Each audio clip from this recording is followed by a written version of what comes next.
Hi everyone, Gerry Dulac along with Ray Fittipaldo. We are at Acrisure Stadium following the Steelers' 20-10 loss to the Jacksonville Jaguars. Ray, it looked like another Steeler performance.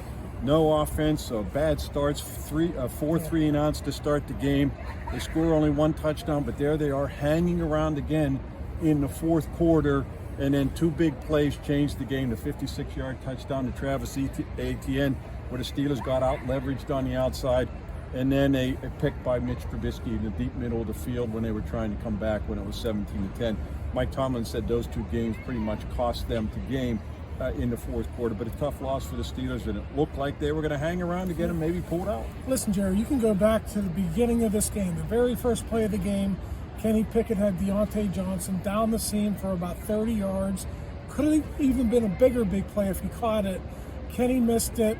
And that was just kind of the theme for the first 3 or 4 drives. He was just inaccurate. He couldn't make big plays, and it just snowballed from there for the Steelers.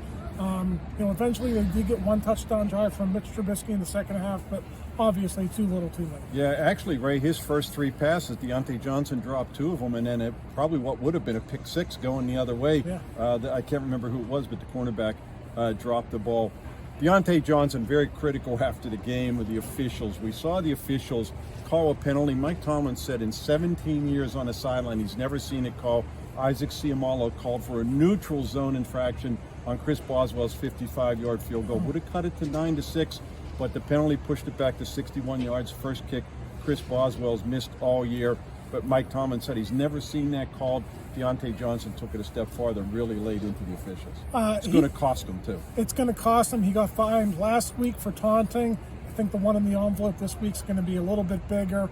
But he wasn't the only one. Isaac Seumalo has been in the league since 2016.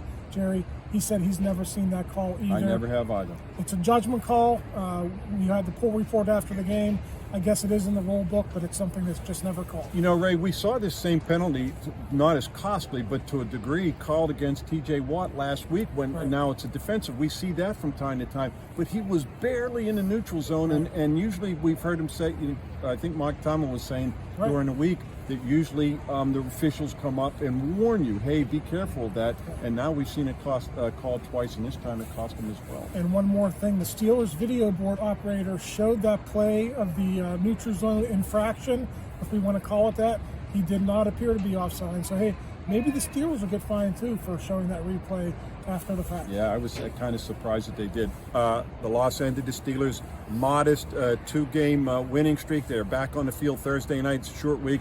But Ray, they lose Minkah Fitzpatrick, their all-pro safety, to a hamstring injury. We saw what's happened the last 2 times the guys had hamstring injuries.